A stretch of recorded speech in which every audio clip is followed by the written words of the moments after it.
coverage with the McCourty twins. As you guys can see, different backgrounds. I'm here in Nashville for a little while. Dev's back up in Foxborough, so a change of scene. I got to start off. You're going to hear a beeping noise. That is my smoke detector. It is in the living room where there's the one high ceiling in the whole house. I can't reach it. So we'll get that done tomorrow, Monday. But so right now, when you hear the beep, just know it's not your house. It's my house. You're doing all right. And just so and I'm in the living room kind of area. So expect heavy kid flow tonight. We don't have much room to separate here tonight. So just to get all that out of the way, you're good to go now, Jay. Those are the Wi-Fi issues. You got to stay close to as you drink your wine during the wind down. I got to Nashville yesterday. I do not have any wine amongst a lot of other things. We haven't really been in this house in the last 2 years, so we're prepping it to sell it. Not a lot going on, but as you guys know, double coverage with the McCourty twins. You can find our podcast on iTunes, YouTube, Spotify, all those cool podcast channels. All you have to do is search double coverage with the McCourty twins. And as you guys know, we bring this podcast to you every week via the Fan Cred app. If you guys want to get a chance to come on and be side by side with us and be able to ask your question, talk to us, all of that, all you got to do is download the Fan Cred app. You sign up. Once you sign up, you'll see the on-air section. You'll see our podcast, and you click the green button, get in line. You'll go backstage, and then you'll be up front with me and Dev and a chance to ask a question. So there goes my spiel to begin with. What we jumping into? Was that a kid I heard in the background crying? I think so. But right now I'm off duty. It's their mama's job to deal with them. So it's been rough for them, though. We're here in Nashville. They don't have anything to do. Earlier, we had a ball here, so I just made all three of them go outside and figure out a game to play with the ball. So they're doing all right, though. Let's get into the NBA. What are your thoughts on what's going on with the NBA? Some players saying, like, hey, let's get out there. I saw Austin Rivers said some good stuff about getting out there, playing, having a chance to talk about different issues in our country that they see, a chance to make money, to be able to donate towards those issues. What are your thoughts on? Some guys are saying, hey, we should play. Some guys are saying, no, there's bigger things going on in our country right now. That's interesting, man. You know, I had conversations in one of the group chats you're in. I actually had like an hour and a half, 2 hour FaceTime call with two of my good friends, Marquise Cole and Marcus Forston, who I played with in New England. And we just kind of went back and forth of, he's talking about he doesn't want the distraction. He doesn't want when the game comes on, people want that distraction to get away. And my man Fort is a cop. And he was like, that distraction would be good for me right now. He's a cop in Atlanta dealing with a lot. He said some basketball would be good for him to tune in and watch because of everything he's dealing with in the streets, talking to people. He's a guy who's from Miami, Florida, who got into policing for the reason of connecting with the community and doing different things that he's been doing. But these times have just been so challenging. Talking to him has, definitely been helpful for me and for him just trying to relieve some of that stress. So I'm up in the air, man. I see some pluses and I see some negatives. Either way you go, I kind of understand playing and using that platform, but also understand not playing and saying, hey, like, we're not running from this. This is in your face. This is our issues. Let's deal with them. So I get it, man. Yeah, definitely. We're going to touch on that a little bit more, but we have our first guest. Is here, Junior Galette. Background on Junior, we all played together in high school, from the same town, same county, and all of that. Junior, guy who played in the league, was a captain for the Saints, played for the Redskins as well. So NFL veteran who's a free agent right now. And we wanted to bring our guy, Junior Galette, on the show, another Rockland County native. So Junior's backstage. We'll wait for him to get up here. This is like special guests. You don't always get to bring in people from your same hometown, year younger than you in high school, kind of did all the same things you did, went to Templeton, went to Stillman College out in Alabama. We were actually at the Combine together back in 2010, where he absolutely killed the Combine and ended up getting picked up by the Saints. So it's been cool to watch his journey and everything he's done in the league. And he has a pretty unique story that, we'll get into as he fights to try to get back in the league and back onto a roster. Yeah, just checking out to see if we got any technical difficulties getting them on here. But just I guess as we wait for him to pop up on our screen, as you were saying, I think the same thing for you. I get both sides of it, and I think initially when I heard it, I thought Austin Rivers was spot on, and I was just like, he talked about, obviously I saw Kyrie Irving and said he had a lot. He talked a lot on their phone call with the players about the opportunity they had, and Austin Rivers alluded to the fact that a lot of guys that are playing in the NBA haven't earned the type of money that Kyrie Irving has earned, and a lot of those guys, they need and they're looking forward to those checks, not only for themselves but family members, and we know how all of that goes. So those are my first thought process. Guys want to play basketball. It's an opportunity to use your platform to leverage the things that you want to leverage. It's an opportunity to donate that money. And it's an opportunity to continue to chase a dream that you've had probably for your entire life. And then I also thought about the impact of not playing. I thought about just from you think about just sports in general, the major sports. Could you imagine in football if training camp rolled around and everybody was just like, we're not going? And I thought about that and it was just like, I mean, that would be major. But I think in doing so, you'd have to have a plan of action. All right, why are we doing this and what are we trying to get from it? And I think that would be a very unique thing from a league standpoint if they're able to do it. And what Austin Rivers said is very important. It's twofold. Majority of the players in the NBA are black players, and they're in a profession where a lot of young kids look up to them, and it creates a distraction from kids to keep them off the street and gives them hope for the future. And at the same time, the league is made up of majority black players, and those are the same people that we keep turning the TV on and seeing being gunned down. So those are the same issues that we're talking about. So we'll see what happens with it. And I thought it was interesting because, you know, some of those guys have enormous platforms, whether there's games or there's not games. But for some of those other guys, the games is really what gives you that platform, and that's huge for them. So, you know, I think that's the tough thing. Like I know for even guys like us who are, you know, 10+ year veterans, but like having that platform of games and stuff gives you a way of, oh, there he goes. What's happening? Oh, he's nice to meet, man. Look at him. I knew there was going to be jokes about the suit, but I got a meeting that I got to attend to later. But appreciate you guys for having me, man. I know we don't get a chance to, you know, talk this often, but again, I heard the rollout. You guys rolled out the red carpet for me earlier. So, but to harp on everything that you guys been saying is, as far as introduction to me, is my name is Junior Galette, and you know, my situation was, you know, I was born in Haiti, came here 9 years old, and you know, when I first came here, the first time I had to actually deal with adversity was learning how to speak the language, and you know, I immediately realized that at school that it was going to be a little, you know, different from as you know, Haiti's like 99% black, so. You know, it wasn't until, you know, in 4th grade, 9 years old, I'm in ESL, which is English second language for people who don't know, where it's basically 30 kids that speak practically, you know, 30 different languages trying to learn one language. You know, it's like, how am I going to learn how to speak English with, you know, so many different languages in here? So this Russian girl had been poking at me like, you know, all week, just calling me the N-word. And a teacher realized, was like, stood both of us up and then basically educated us and gave us the background and basically told us the negative connotation on the N-word. The whole time I thought she was trying to flirt with me. I had no idea.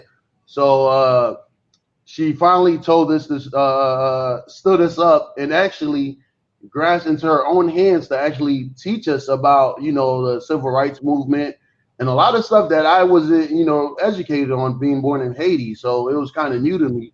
But that was kind of like my first interaction with just like, you know, just feeling like, you know, her demeaning me and just kind of feeling down, you know, and then just below or inferior to, you know, the white race. So, but moving forward, I'm to meeting you guys. I remember it was about 8th grade where I was playing at the Salvation Army, which is basically my backyard.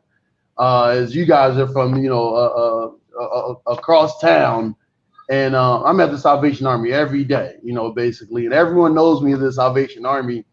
And at that time, I'm in 8th grade. People know, like, that's basically my gym. I'm the best one in there. And I remember you guys walking in there and everybody making a hoopla, like, oh, the twins are in here. I'm like, so what? So we end up playing the game to like 16, where you guys are one team and I'm on the other team. That game, I tell people this story every time they ask me about the McCourty twins. I'm like, that game went to like 26 because I just didn't want to lose. And I ended up losing. I was so mad. I just remember being that. I was just like, why is he so angry? He just plays so mean. Like, but I appreciated it as we got to know you, knowing a little bit more about your story. You've just always been that determined kid to just go get it. Yeah, and from my standpoint, all my friends never really even saw me kind of rise to the occasion. But I think you guys, that was the first time I actually like rise to the occasion and felt like there are others out there, like just as athletic as I am or even more, so I got to work way harder. And moving forward, obviously I transferred to St. Joe's, the private school in New Jersey with you guys. And a lot of people at that time were kind of, a lot of kids, I'd say, were kind of all boys school, but it turned out to be the best thing for us. We went to a powerhouse school, and you guys basically set the standard. As you guys won we won 7 state championships in a row and set the national record. And it's like a lot of people, recognize that we had a lot of success early on in our careers, and a lot of kids, we paved the way for a lot of them. And you guys basically were the ones that kind of, set the precedent for what it meant to be a student athlete and actually pursue your dreams after college. So it's amazing to have you guys an inspiration. As Jay was saying, at the combine, again, we had met again. Moving forward, I went on to the Saints and was an undrafted free agent. I remember Devin went first round, and I can't remember. You guys had called me like the day of the whole draft process. I had signed with the Saints, and Dev, I think, called me. He was like, "Congratulations, you're signing to the Saints." And I was like, "Congratulations for what? I'm an undrafted free agent." You went first round. But it's always cool, like you said, we met in 8th and 9th grade. Like, that's awesome to fast forward, 5-10 years, and like we about to all be in the NFL. So, and I mean, you crushed it. I remember going against you in training camp, and the offensive lineman, I'm the only one talking to you on our team, and they're like, "Yo, what's wrong with this dude?" I was like, "Bro, he coming from the mud, undrafted. He trying to make the team." Yeah, so I kept that same passion, as you said, from all the way back to 8th grade that we recognized we all had. Went on to the Saints and had plenty of success where I was elected as a team captain by the players, and was even rewarded in the same week as with like a $48 million deal. But it turned out about 4 months into that, I went from being just like a hero, a feel-good story, to like just a complete, villain. And I feel like the first part of that in 2015 was, the arrest I had at my house, where I had a lady guest at my house, where long story short, police were called to my house, and I had 4 people there. Anthony Furlow, rest in peace. He was one of the guys that was at the house who was a witness. He went to St. Joseph's with all of us, and was, you guys can attest to how good he was in high school. Unbelievable talent. Yeah. So he was also at the house, and the police officers questioned all of them, and they all said, this is basically a shakedown and extortion. And the whole time I'm pleading my case, the police officer tells me, I have to arrest someone. And at the time, I even called the head security guy for the Saints, like, "Hey, what's going on? This girl's, trying to extort me." And it gets on the phone with the police officer. He's like, "Hey, you can't arrest him. You have no right. There's witnesses there." Long story short, I was arrested. So in the public opinion, in the court of public opinion, I was guilty. But later on, I was exonerated from all those charges. And, a lot of people don't know that, but that's what I mean by, the league didn't do their due process and just suspended me 2 games. And that's not something I can get back. But I was later on exonerated from those charges. And even went, in front of a grand jury. At first, she was requesting $2 million. I said no. And then the day of the hearing, we basically had she requested 50 grand. And I still said no. I don't understand. You know how much that means that you see a lot of guys who end up settling and have issues like this and just settle to kind of get their name out the clear. But there's like a stain on their name, and I just didn't want a part of that. So I went in front of a grand jury, and I was exonerated from all the criminal charges. What would your piece, like going through that process? What would be your piece of advice to like a young guy coming up, whether it's NFL, whether it's a major sports, or whether it's just a young guy who's getting into business or anything of that nature? Because like you just said, in the opinion of the public, no one really cares whether, all right, did he actually do it? Did he not do it? What advice would you give to that young guy coming up to try to avoid that whole situation if possible? Well, at first, you got to put yourself in, surround yourself with better people, better quality of people. And I feel like it's a tough experience. It happens to, billionaires. A lot of people kind of you're targeted, especially, how much more times are we likely to be targeted, being successful and being, want to be around, people that look like us. And we're, how much of a target we are. But, I tell the guys coming up, definitely stay off social media and just surround yourself with better people. And because you can be a target and you can just turn out in a situation like I was in, where I was a team captain on a $48 million deal. And then the Saints ended up releasing me from that. And the whole time I was pleading my case like, hey, I'm innocent here. But it was way too late for them to say, we're going to resign. They released me. I'm gone. Yeah. And I'm on another team. And just like, I got to basically repaint this image of like this guy that I know I am. Went from team captain to just, was vilified, but went on to Washington to run into a more unfortunate series of events where I tore my Achilles in back-to-back seasons before I even played a snap, during the season. And a lot of people just thought like, oh, he's going to hang it up because, a lot of guys don't come back from that kind of injury, from back-to-back Achilles. I came back in 2017 for the Redskins, performed exceptionally well for the role I was given and limited playing time, and was ranked as a top 10 PFF as far as pressure rates, was top 10 in the PFF rankings, and was also a top 6 signing for the PFF rankings that a lot of the NFL teams use.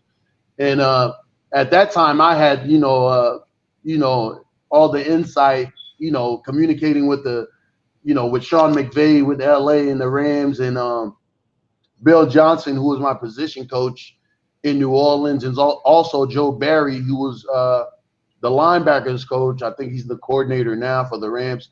He was linebackers coach at the time. They all knew me fairly well, and I was pretty much on board to go sign over there. But I was still entertaining the offer from the Redskins. They had made me a 2-year deal, which had $500,000 signing bonus. And at the time, I just felt like seeing, my white colleague come off a torn ACL and receive a $5+ million signing bonus. I just was like, wait, what's going on? My resume, I was just, I'm an elite player, and it says here that my numbers justify that. But I guess I wasn't really tone deaf in the words that I used to portray that it was basically inequality in the workplace when I, had mentioned in comparison to my deal with my white colleague's deal. It just felt unfair for him coming off a torn ACL. But moving forward, I even went on to a visit to LA. You understand? They were so excited, had me in a group chat with them, and everybody's like, we're fired up. And I even tell, Sean, like, hey, you're going to be the youngest coach to win the Super Bowl with me on the team, something in that, regards. And he's like, yeah, we're all fired up to have you here, man. We can't wait for you to get here. And I'm in a process where the coach is asking me which number I want. I'm in the locker room after I passed my visit for the Rams. I'm in the locker room putting my cleats on to go work out. And an entry-level staff member tells me that the workout's canceled. I'm like, what? What are you talking about? I've been speaking to coaches for months, weeks. What are you talking about? This is the dream. I know the Rams are going to the Super Bowl. I had already called it. I have, proof that I called it, literally. And turns out they end up going to the Super Bowl to play you guys. So, Well, you see what I'm saying? Like, what a dream I feel like was just like stolen from me, And the play against you guys in the Super Bowl, I was like, I'm gonna strike. I'm gonna get them back from that 8th grade game, But yeah, so I'm in the process of lacing up my cleats, and tell me workout's canceled, and I'm like, what? I'm confused and just befuddled, and I'm headed back to the hotel, and the only explanation I got was it is out of our control, and Junior Galette passed a physical. That's what the head coach said. Junior Galette passed the physicals, but we didn't sign him for reasons we will keep inside. And at this point, I just feel like I just need some type of explanation, to this day, where I feel like I know that I'm being blackballed for, because I spoke directly to him, and the words that he communicated with me were, he's very sorry that this is happening to me. I just kind of felt like, how down he was about just what happened, and it was basically really, out of his control. It felt like, and I kind of felt like he was genuine, but at the same time, it was like, hey, someone is being done wrong here, and it gets even worse. I get a call from a Seattle coach that tells me, hey, we're excited, man. You're in the West Coast. Don't sign with LA. Come over here for a visit before you do anything. Just listen to what we have to offer. They don't even know that, the Rams is kind of, I don't know what happened with that. Obviously, I got blackballed with the Rams. I get on a flight. They fly me out to Seattle, and the same exact thing happens. As I'm putting my cleats on, they tell me the workout has been canceled. So at this point, I had knew, something fishy's going on. But, you see me talking about it today because I still really believe that I can overcome that. I feel like someone would give me a chance. How long, have I been contacting you guys for some help? And to this day, I'm still finding the best shape of my life and ready to prove that I'm an elite, defensive player in the league and just need the right opportunity. I'm willing to come in for vets minimum and help, and still haven't been given that chance. I wrote the letter to Goodell and still no response, and so here we are. So I would ask, in an ideal world, what will happen next for you? What team do you think would be a good fit for you to come in and training camp and get an opportunity to play? What would you see happening for you next? Oh, well, I mean, obviously I wrote the letter, and I feel like these 2 years, I can't get that back. The trajectory of where I would be in my life or my career, had I just, played those 2 years. And it's like, I need some type of explanation to what kind of happened. And, that has to happen, that dialogue with Goodell and him kind of explaining what's going on in our workplace. And but a great thing that could also happen, the next step after what you to answer what you asked me, is of course being signed. I could play 3-4 or 4-3. It doesn't matter schematically. I've have experience in both defenses, and obviously, as you guys know, that we haven't had a regular off season. It's kind of advantageous for me as a vet to come in where I can actually help the younger guys and kind of tell them what to expect, as I've had 80 career games under my belt. No, definitely. No, Go ahead, Dad. No, I was gonna let you go. I went last time. Yeah, no, I appreciate your story, and it's crazy. Like, I was talking to you the other day, and as you're explaining it to me, I've never heard anything like it. I'm hopeful that from you, and I've never read it anywhere. So I'm hoping from this that word gets out there and you get at least an answer, because to be on a visit, and I've never heard of a guy's visit getting canceled. So I don't even have an answer for that. But I do think one of the main things you said is like you had to get it in the mud. Like you said, came from Haiti, undrafted, made it all the way to captaincy, and got the big deal. And that's a blessing in itself. And I think for anybody watching, how you just talked about earlier was keeping the right people around you. And then you also mentioned that, but it still can happen to anyone. So I appreciate that. And I think for the guys listening, it's an important story to hear, because you hear people talk about it, but you're actually living it. And like you just said, you're a hell of a player. You have been one, and that's what enabled you to become an NFL veteran. And the team to keep you on after 2 torn Achilles is a testament to how hard you worked and what they thought they can get out of you on the field. So I'm definitely praying for you. And hopefully this podcast gets the story out there, and we're doing everything we can to help you move forward with it. No, I really appreciate you guys having me. As you know, before I told you that I've been, in talks with you guys like, hey, man, what's going on? Can you help me out? And it's just like, I feel like I've obviously been blackballed with a player of my caliber to not be out. Again, I told you, it was on that list of the top 10 guys, and I had realized like I'm the only one on that list that hasn't played in the last 2 years. Most of the guys either got, a new contract or still balling for their teams. And a lot of my peers are like, just like, hey, what's going on? How are you not playing right now? They're now like kind of getting aware that I have not been playing, and exactly what happened to me, because I now want to speak about it. And feel like it is, good timing, because I just, have been fighting for 2 years, been in the best shape of my life, and still am in the best shape of my life to, live out my dreams, work so hard. And you guys can attest to it. You guys already have. But again, I appreciate you guys for even having me on board to, share this platform. I'm very grateful, and I appreciate you guys just having that much success in your career, and pray that you guys have continuing success for, because it means a lot to guys like me and even younger kids growing up in our communities all across, all across the world, because you guys set the example for how to be a professional. Yeah, and I'm putting it right here, putting it in the universe. Speak it into existence. You'll be on a team in 2020, man. Hopefully you play against us and we smack y'all. But as you in the league, I'm gonna love to see that happen, man. If I had signed with the Rams, I'm telling you, Jay would not have a Super Bowl. They needed some more help on offense. I don't know if you was gonna provide that. They had Sue playing end on the edge. That's how I know. I was like, look at this. This is a direct effect of me not being signed. But whatever, man. No doubt, man. Hey, praying for the future for you, bro. Appreciate you stopping by. Appreciate you guys for having me, man. God bless you guys. I'm gonna keep you guys in my prayers as always, man. Go get another one. Yes, sir, bro. We'll holler at you. That was fun times, man. A little throwback.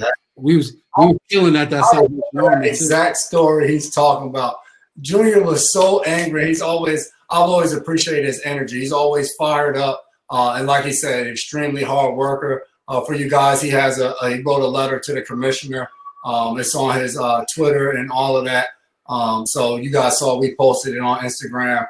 You guys can go check it out and read a little bit more about his story. Now, he was transparent that he's gone through adversity. He said he was on top at the Saints. He went through some things.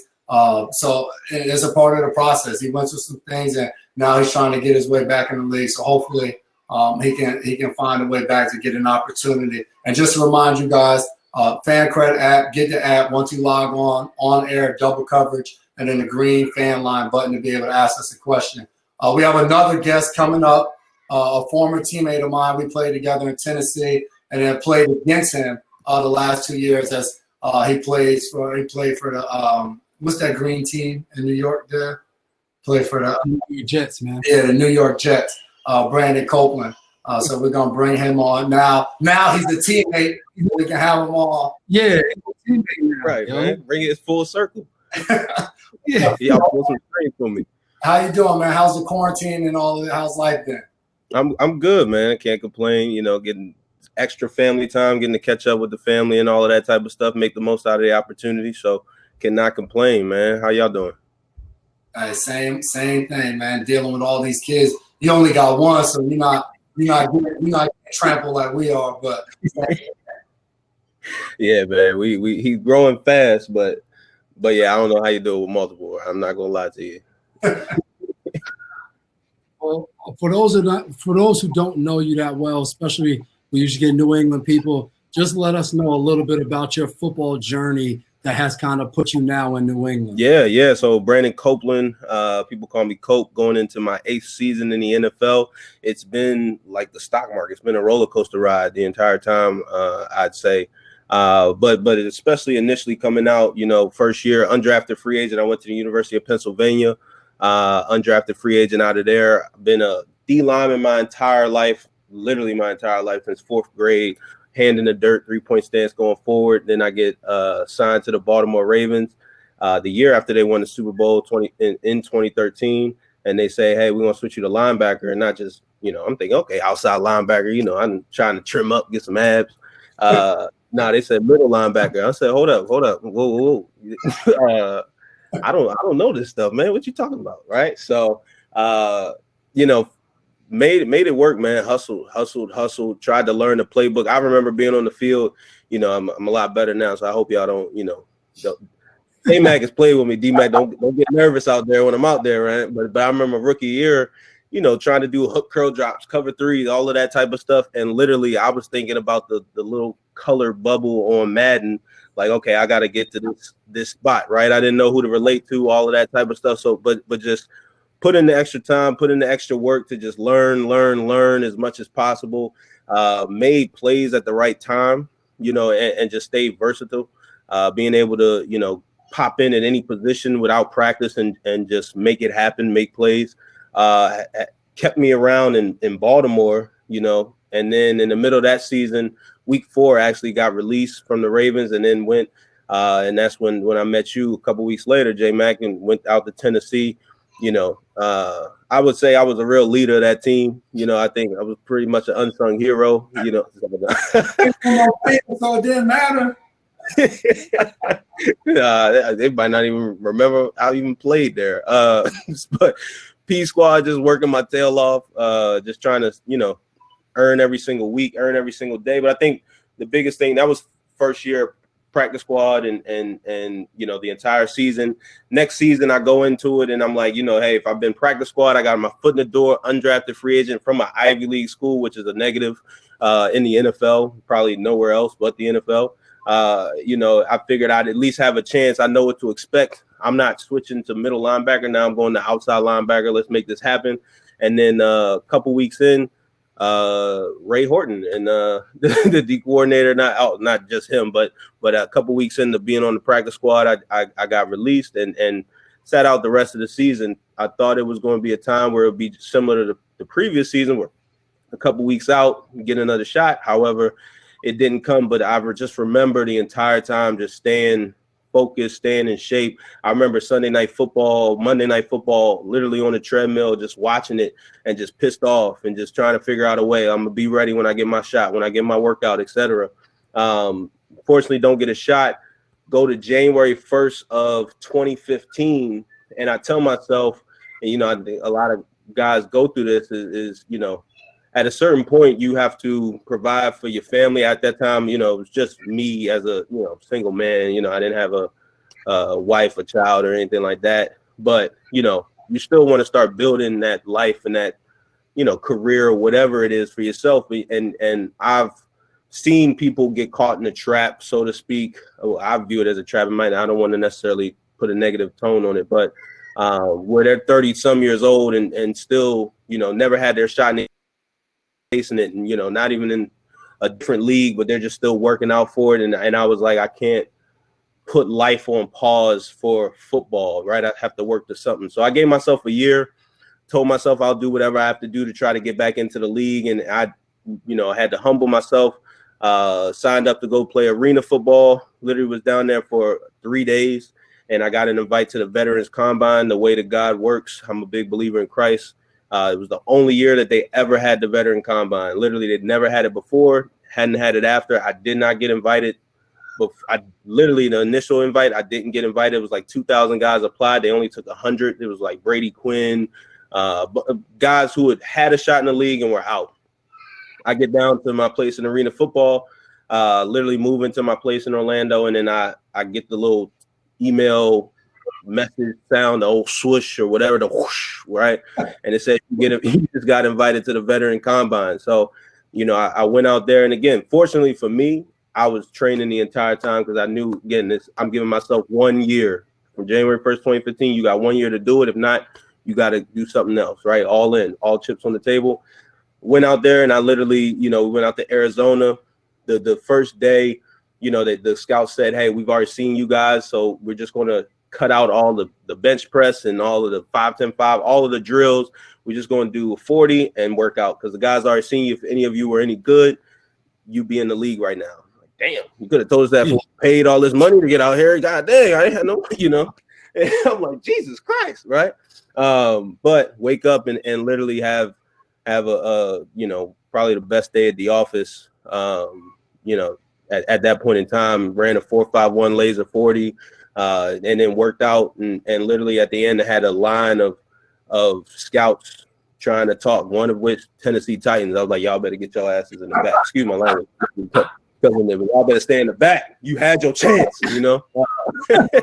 But at that time, I literally went from 0 offers to half the NFL, and since then been active ever since. In turn, went to Detroit for 3 years, the Jets for 2 years, and now you can't beat them, join them. So I'm coming to hang out with you guys and get some real work in. But man, excited. I think one of the things initially that I did a decent job of, it was following guys like you, Jason, guys like D Moore, guys like Casey, right? I remember being a rookie and coming in on Tuesday and just seeing Casey after going crazy on Sunday, just running on the treadmill and just thinking like, dang, this is how this dude's working in November, right? Like body sore. It's not even practice squad guys here besides me and one other guy, right? Like, so when I do get my opportunity, when I do get my chance, I knew how to operate and how to, as Junior said, be a pro, so to speak. So yeah.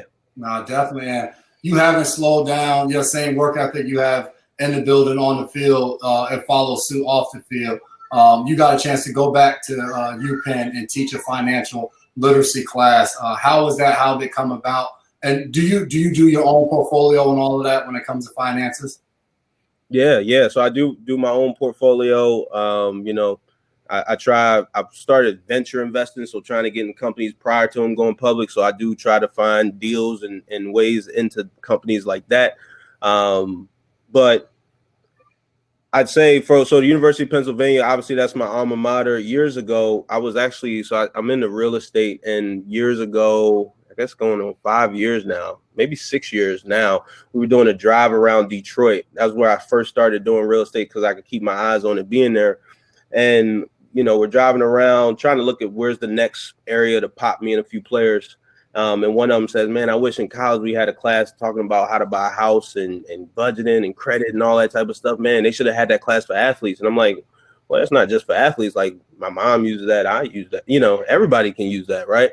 And so that's what kind of got the wheel spinning, and then basically, work to try to get, I didn't realize how much of a political process it is at a school to get a class started that to me seemed like a complete no-brainer, right? But like had to work to get it like a real syllabus and booklets and textbooks and all that stuff, which I knew, kind of sometimes us as football players, we put in that preparation, but like sometimes it's like, let's get to the game and like we'll make it happen, right? So finally got that class kickstarted. We just finished up our second year of doing it. It's the most popular class on campus. Have a bunch of kids who audit it. And literally, I call it Life 101.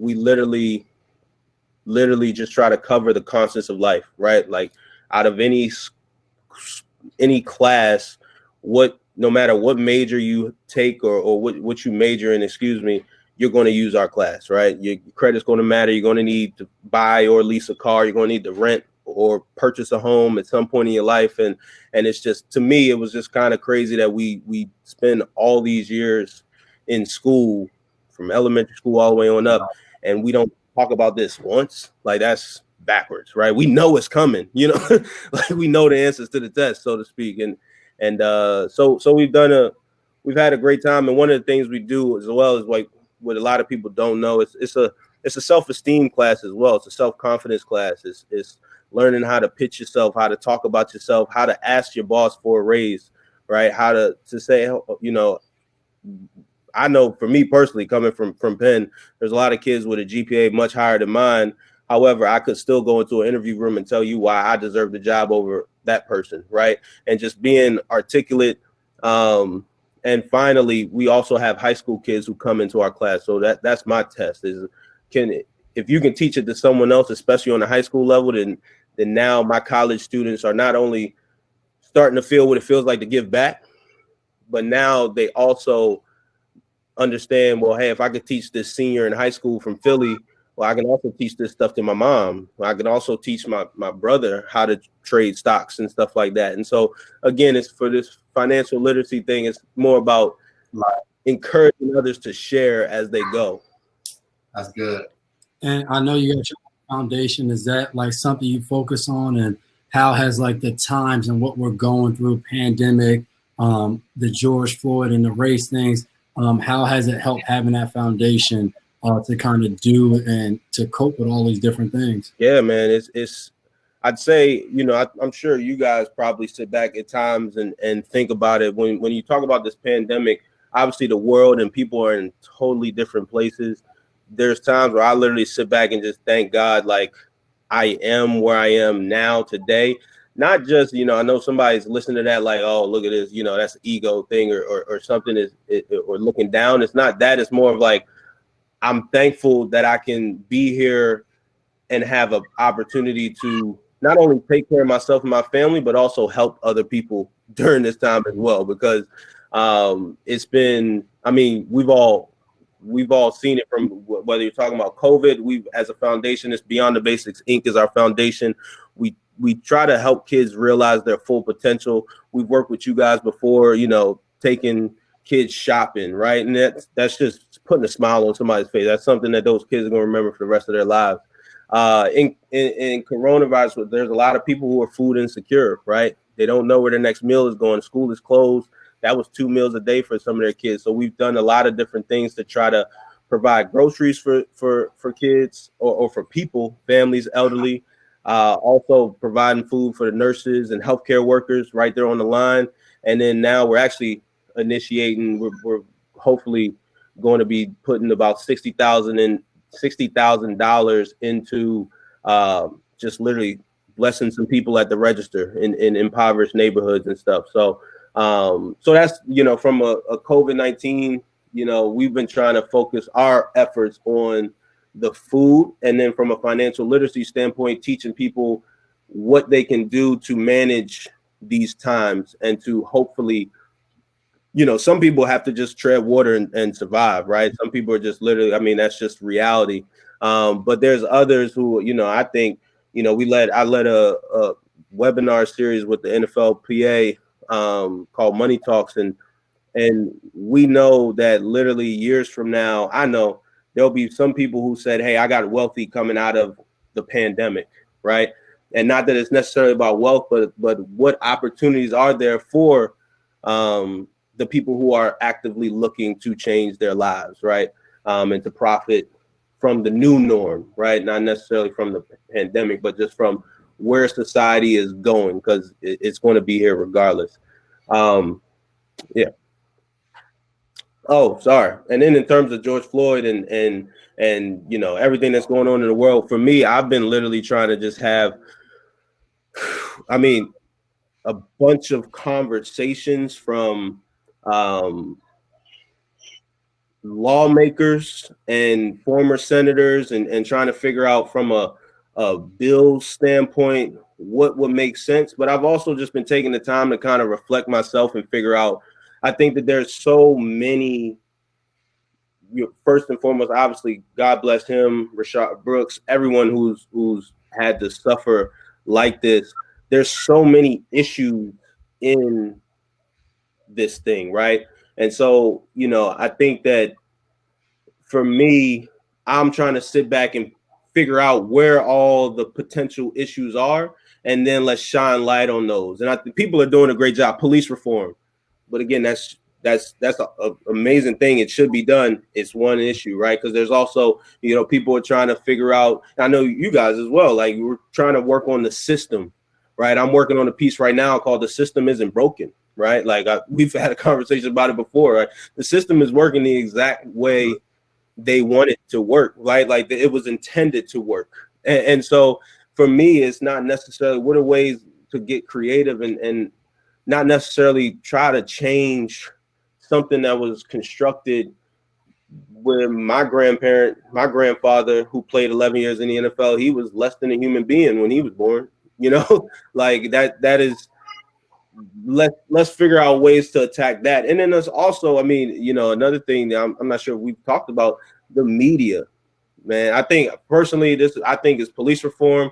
I think it's systemic and recreating the system. And then I also think it's the media. I think it's three different pillars, because there is, you know, you see the kids, the black and white kid hugging each other.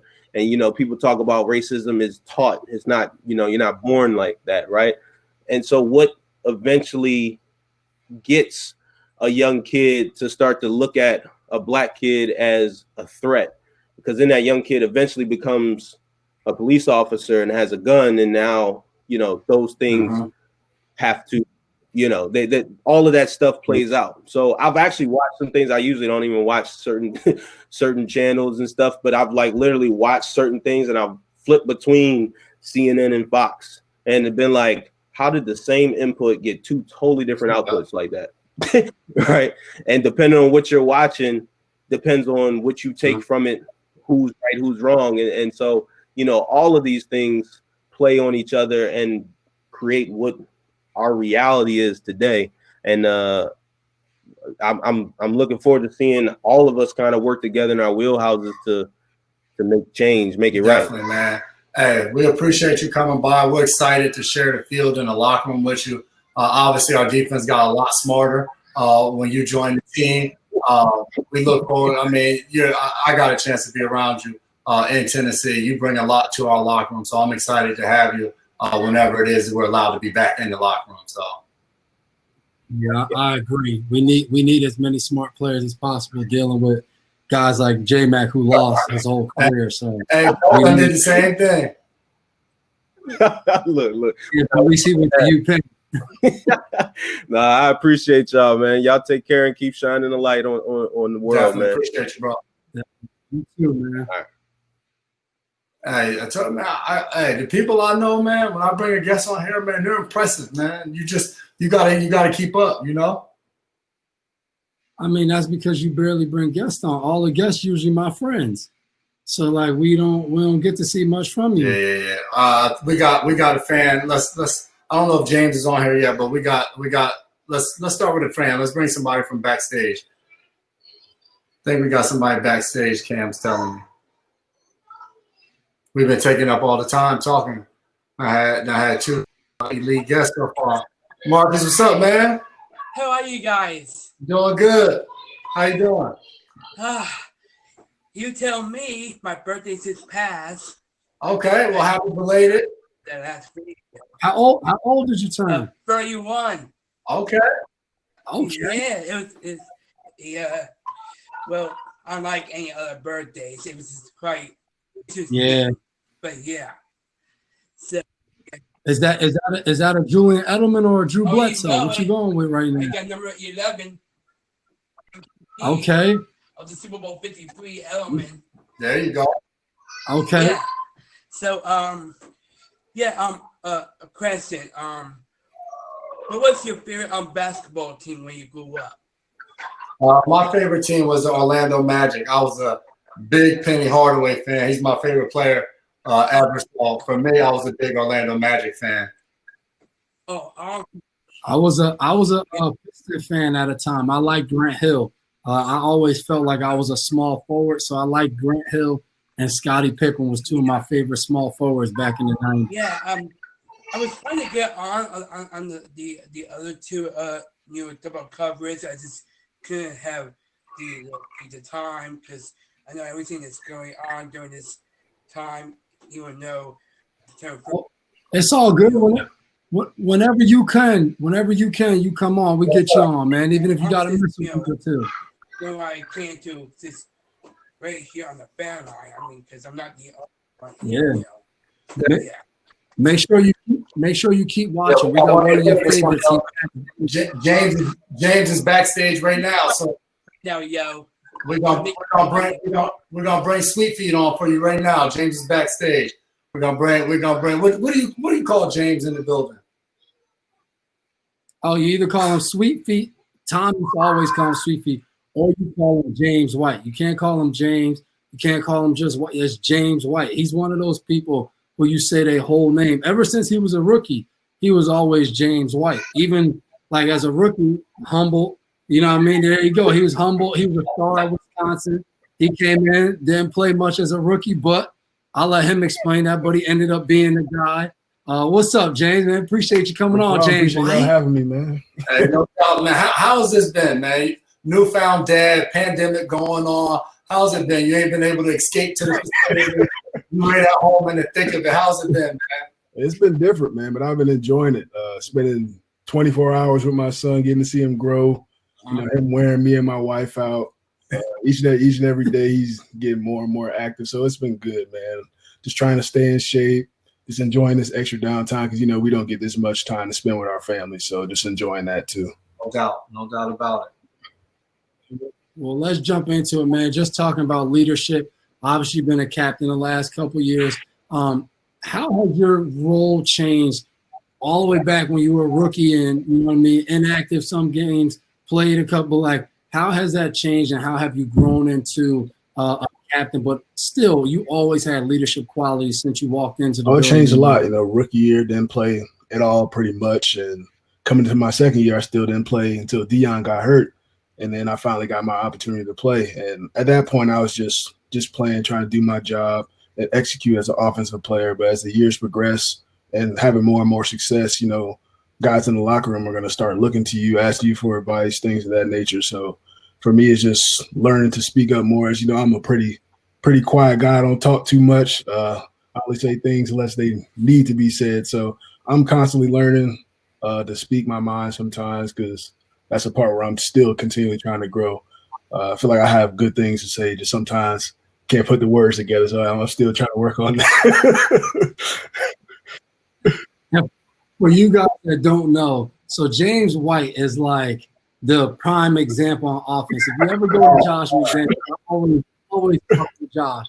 And Josh will be like, if I could just get everybody to do what James White does, I'll tell him something, and he does it. Doesn't say a word. He just does it. If he makes a mistake one time, never makes it again. So, like, this is like elite conversation right here. Talk about how do you feel like the locker room is going to either be the same or change with, like, the pandemic, the George Floyd situation, and what we're going through, how people's eyes are now open to race and being black in America. How do you see that affecting the locker room? I feel like it'll bring everybody even closer together. I think everybody be talking about, you know, how do you grow up and trying to learn more about each and every person. I think in our locker room, we already try and do that, trying to learn each other from a personal standpoint and a football standpoint, because you build that trust in one another and allows each other to play better. So I think things will be better. I think it's opening up everybody's eyes, everybody speaking their mind, letting each other know how they feel. And I think that's very important. I think that's the start of everything. And then eventually, I mean, everything's not going to change in one day and 1 month. It's going to take some time. So we got to continue having these conversations, continue talking to the people that we need to talk to. I mean, nobody knows the exact, you know, formula for getting this change to happen, but I think everybody's just trying to poke at the bear and figure out what's the best way to do things. So I think the more we all talk, the more we get to know each other, we can work together, and the more minds, the better. No doubt about it. Obviously, a lot of change going on with the offense this year. What do you think it'll look like? Obviously, you played with Tom Brady your entire career, and this is what everybody's talking about. Obviously, one of the leaders on the offense. How big do you think it is for guys like yourself, Julian, to just kind of beat themselves and continue what has already been done in the past in New England?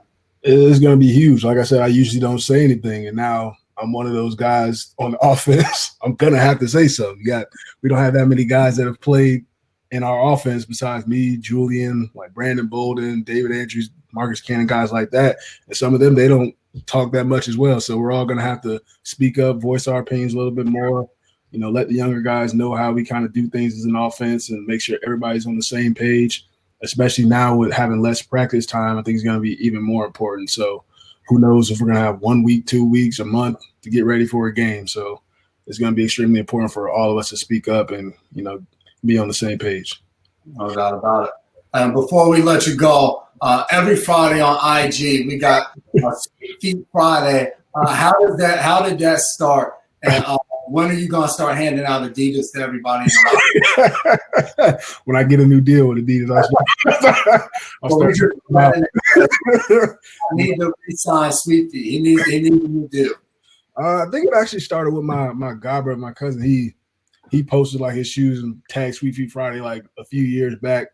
And then I kind of did it too. Then more and more people started tagging themselves in it, trying to kind of make it kind of cool a little bit, trying to see everybody's kind of shoe collection. I'm trying to build it a little bit more, trying to do some giveaways. The more that get involved with it. So I'm trying to make it grow and try and give back to some people. I know Devin, I know you guys have plenty of shoes too. So I need to see you guys put your shoes on there on Fridays. Jump on, even though I'm in the house, because we still respecting this stay at home. I'm gonna jump. But speaking of Sweet Feet, how did you get the nickname Sweet Feet? Like, obviously, running back. Do we know who you murdered on the field? How did it wasn't anybody specific or anything like that. My senior year of high school, my creative writing teacher, he kind of ran the senior skit. And he kind of just blurted out, Sweet Feet, James White. I never really used it from that point on, but once I got to the NFL, I had like a different Twitter handle, and my agency was like, I think you should change your name. And that was kind of like the first thing that came to mind, just Sweet Feet. And then everybody kind of liked it, so I just took it and ran with it. Oh, that's dope. Speaking of high school, who was the best player out of St. Thomas?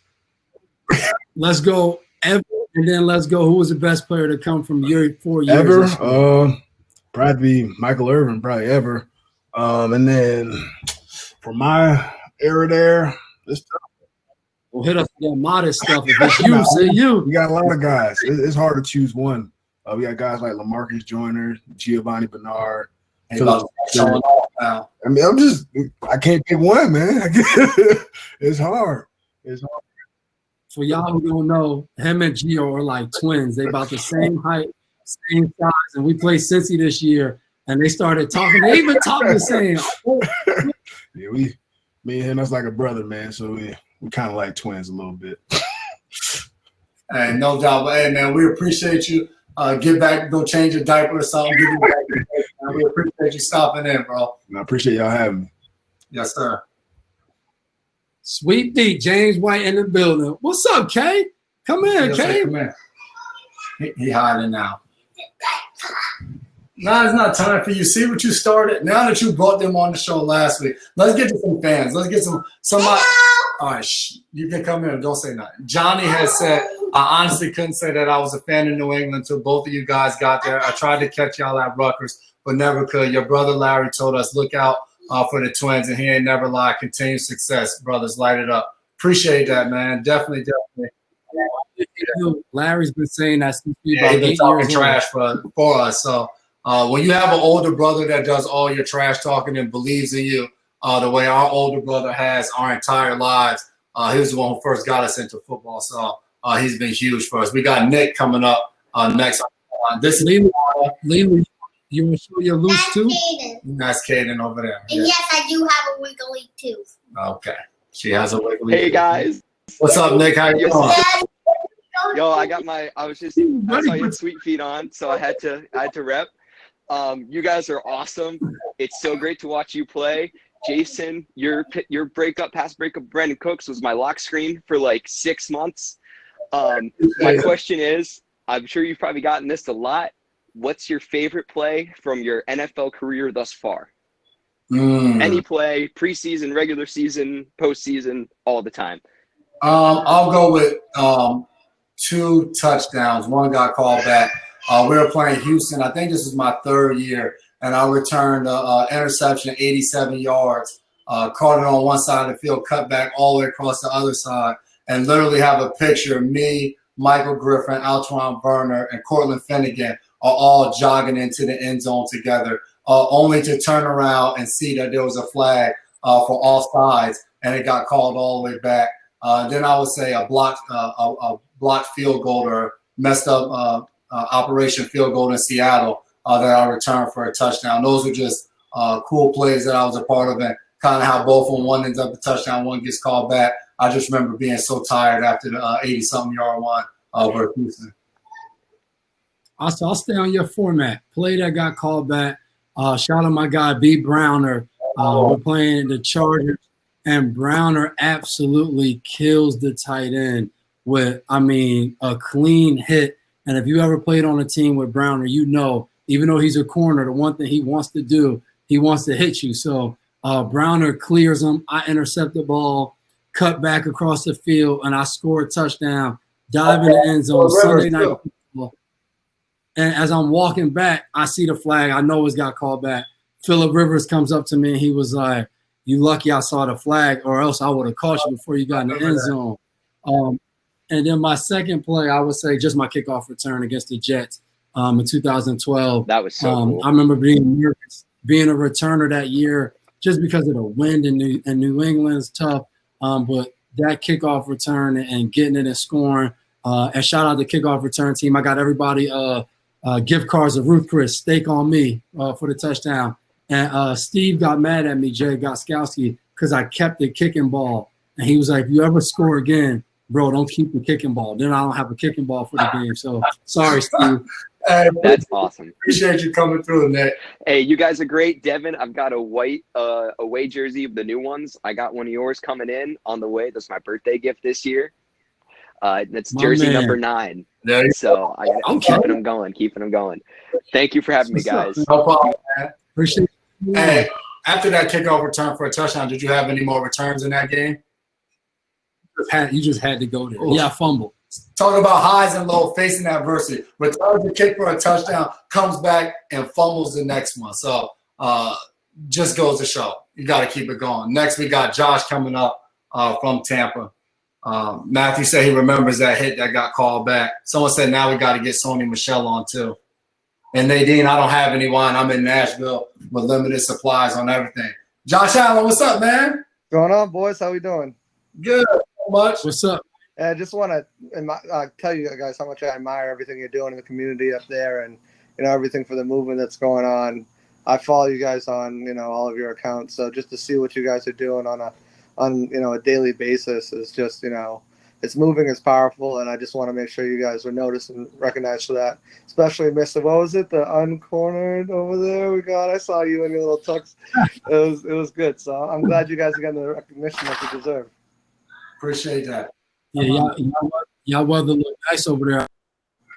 After the event, and told them, man, the weather looked awesome behind them, water and everything. So you doing all right over there in Tampa? Yeah, it's nice down here. It's 90 degrees. Hit the beach up for a little bit. You get these crazy rainstorms though, just thunder and lightning for like 10 minutes. Now it's beautiful out again. It's crazy. So you got that going on. But I just want to ask you guys about the preseason potentially being cut down to 2 games. I know you guys are veterans, so you're not out there playing as many snaps and as many plays to kind of get in rhythm and everything like that and win a spot on the roster.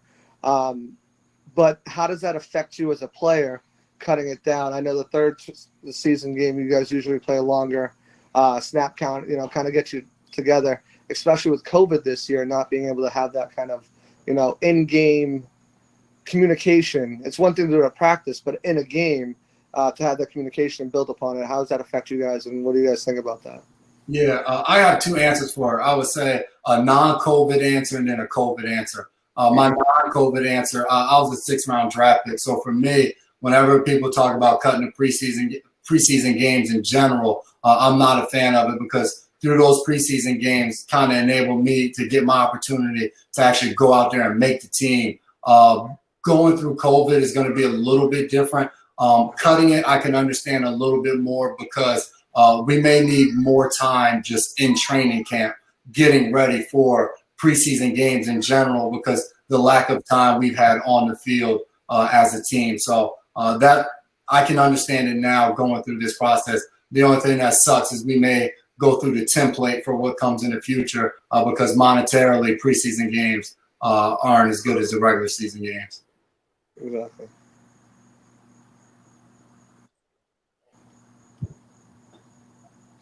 Kind of frozen up. That means he agrees. Okay, I was waiting for his response. I was like, oh, everything's kind of frozen. It's a new. But yeah, that was it. Just wanted to pop in, say what's up to you guys, say hello, and make sure everything's going well. And I'll talk to you guys next week. Yes, sir. Appreciate you. Yeah, man.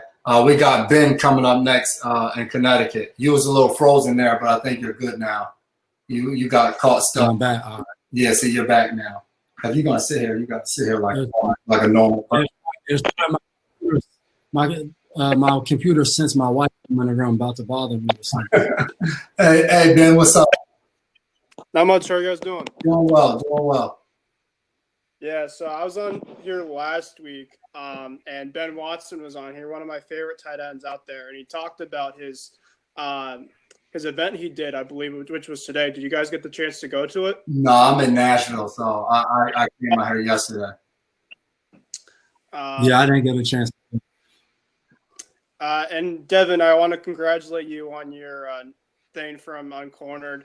I watched the video, and it sounded like everybody got the chance to congratulate you, whether it was a former player or current player. So congrats on that honor.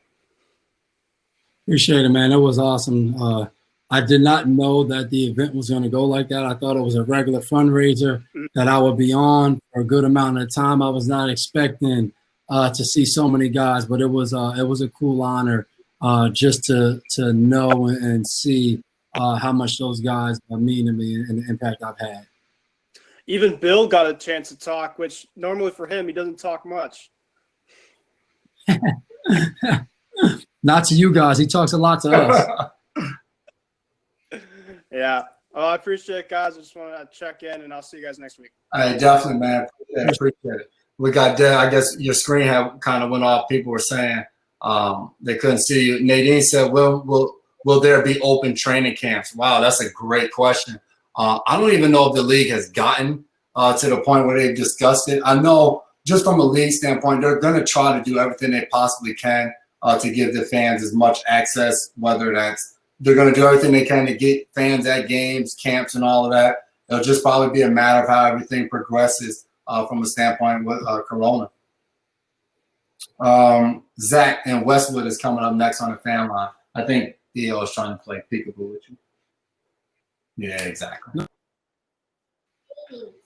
For babies. There we go. What's up, guys? How you guys doing? Good. So today I wanted to ask you guys, what's like your dream double coverage lineup?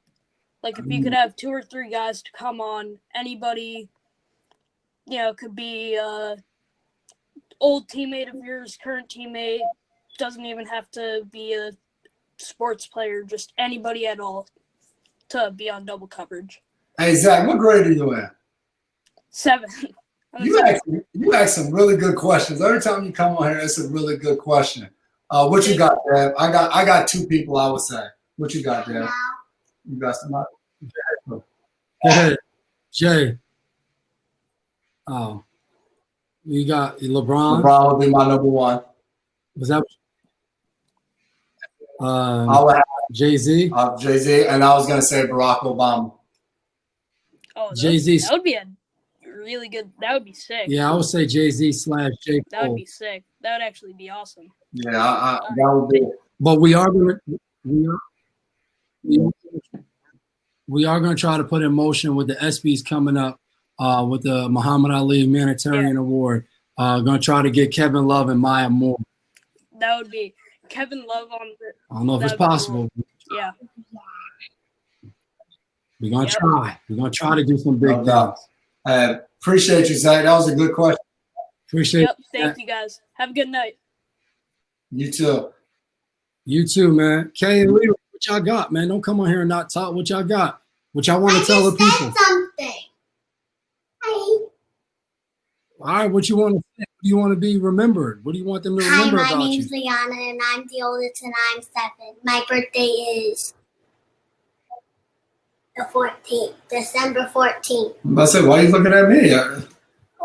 We got. When's your birthday? Do you know? No. December 8th. These kids don't even know their birthdays. I do. We got Johnny. We got Johnny coming up from New York. We'll do one more before we get up out of here. Because my wife hasn't. All right, Leo. You got to think of the message you want everybody to leave. We got today. Johnny coming up next. Johnny, what's happening? Hey, fellas, what's happening? What's happening, y'all? How y'all doing? I have a very important question for both of y'all. You see, I heard rumors. Okay, is your brother Larry? Was he as nice as y'all? If you ask him, that's a two-part answer. If you ask him, he'll say yeah. But if you're asking us, nah, it wasn't even close. Yeah, No shot. We're both vets. We were up at Montrose together for a while. You know, Okay. he's been calling me since the Super Bowl. He sent me pictures from the 50-yard line. I ain't got the call yet, but he's still calling. You know, but I just wanted to wish y'all continued success. He told us about y'all before y'all ever signed on to Rutgers. You know, we were up in Montrose, New York together, and he's a good dude. Look like Michael Jordan and sound like DMX, don't he? Sound just like DMX. That's my boy. Yo, listen, do me a favor. Tell Larry I left him my number on Messenger. See, it was a crew of us. It was 8 of us that were really tight. And there's only 3 of us left. So I just wanted to give him, let him know what's going on, you know? He should be watching, but we'll definitely let him know. We're gonna send him. We're gonna make this a clip, and we're gonna send him this clip. Yeah, and make sure don't forget I snitched him out. He said he was better than both of y'all. He said before y'all went to Rutgers, he said, yo, watch them, both of them going pro. He said they ain't even in college yet. He said I should have been there with them because I'm better than both of them. But look, it's an honor to talk to both of y'all. Tell him to call me. Like I said, he's got my number on his messenger. Okay, we'll do. And yo, I appreciate what y'all doing with the BLM movement and everything else y'all doing in your community. I do have to say this though, one last thing. I was not a New England Patriot fan, like I said, until both of y'all got there. You know, a matter of fact, Devin, I think you were with Tennessee at the time when you scored that touchdown, right? I was in Tennessee, yeah. Oh, you were? Okay, all right. Because I saw it. It's just hard for me to remember. And I'm getting old too. But both of y'all are some bad brothers. I just want y'all continued success and one love, all right? Yes, sir. All right, take care, man. Yeah. Hello. We miss you. So Are you guys in Jersey? No, we're message. What you telling me? Go ahead, Dev. You got a message to leave everybody with? I'm gonna leave everybody with the message I thought Junior brought tonight. I thought Junior talked about perseverance. He talked about beating adversity, and I thought that one of the biggest things I would continue to talk about was he left here and he's full of hope. And he said he's not done yet. He wants to continue to play, and that's something that I believe in fully. It's something that I really heard Ben Watson really bring to me, and when he said it, it made sense. Talk about hope. So everyone, keep that hope. Stay in it. Stay with it. Pursue anything that you dream about, especially coming off the pandemic. Stop. And what we're going through, don't let that alter your dreams. Dream big. Break diggity low. No, keep your tongue in your mouth. We are. And as always, we appreciate you guys stopping through, listening.